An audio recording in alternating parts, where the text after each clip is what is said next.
Hai guys, kita akan mau di part 1 berarti soal TKB kesehatan. 1. Kadar asam urat normal pada pria adalah antara A 2,0 sampai 5,5 mg, B 2,4 sampai 6 mg, C 1,5 sampai 11,5, D 3,4 sampai 7 mg, E 5 sampai 11,5 mg. Jawabannya adalah D 3,4 sampai 7 mg. Jadi kadar asam urat yang normal adalah di bawah 6 mg per dl untuk wanita dan untuk laki-laki di bawah 7 mg per dl. 2. Pemerintah menetapkan kenaikan iuran bagi peserta BPJS Kesehatan Mandiri. Besaran iuran bulanan bagi peserta BPJS Kesehatan Mandiri kelas 2 ditetapkan sebesar A 35.000, B 45.000, C 51.000, D 65.000, E 110.000. Jawabannya adalah E 110.000. Kelas 1 dari 80.000 menjadi 160.000 orang per bulan. Kelas 2 dari 51.000 menjadi 110.000 dan kelas 3 dari 25.000 menjadi 42.000 per orang per bulan. 3. Tujuan pemberian suntikan vitamin K pada bayi baru lahir adalah A. Merangsang bayi segera menyusui, B. Membantu pertumbuhan tulang, C. Meningkatkan daya tahan tubuh, D. Mengurangi risiko bayi kuning, E. Mencegah kemungkinan perdarahan. Jawabannya adalah mencegah kemungkinan perdarahan. Manfaat vitamin K ini adalah membantu proses pembekuan darah dan mencegah perdarahan yang bisa terjadi pada bayi. 4. Dependensi rasio Provinsi Nangro Aceh Darussalam tahun 2015 menurut BPS sebesar 54,8. Data dependensi rasio menunjukkan perbandingan antara jumlah penduduk A, penduduk umur 0-14 tahun dan 65 tahun ke atas dibandingkan dengan jumlah penduduk usia 15-64 tahun. B. Penduduk yang bekerja dibandingkan dengan jumlah total penduduk. C. Penduduk yang bekerja dibandingkan dengan angka pengangguran total. D. Penduduk yang bekerja dan bersekolah dibandingkan dengan jumlah total penduduk.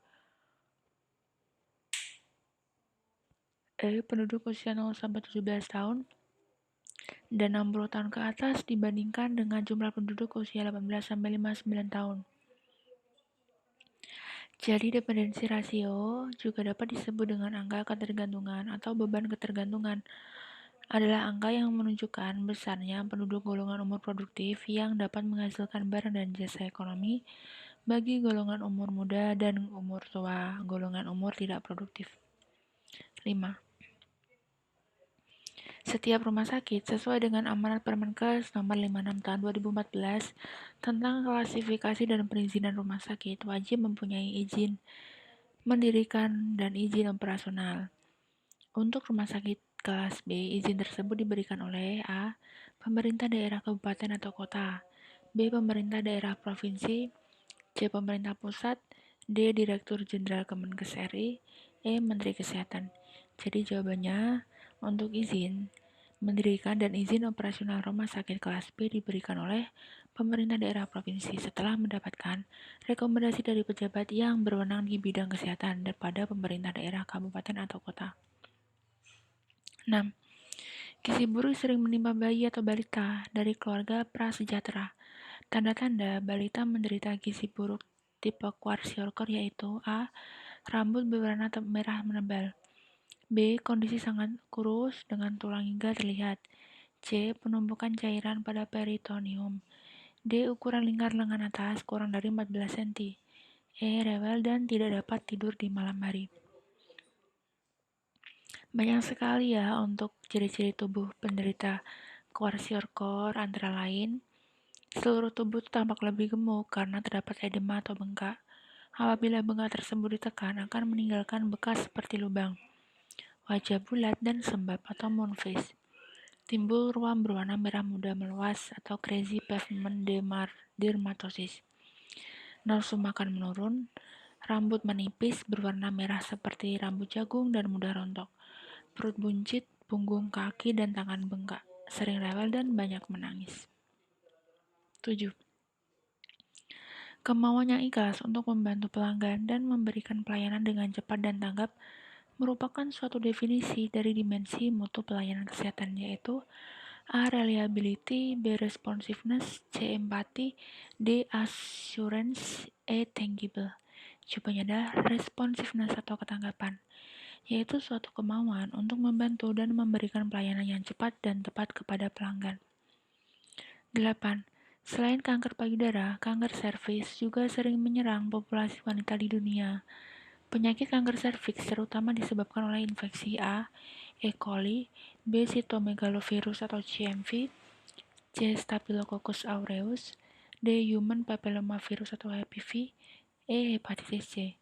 Jadi jawabannya adalah human papillomavirus atau HPV. 9.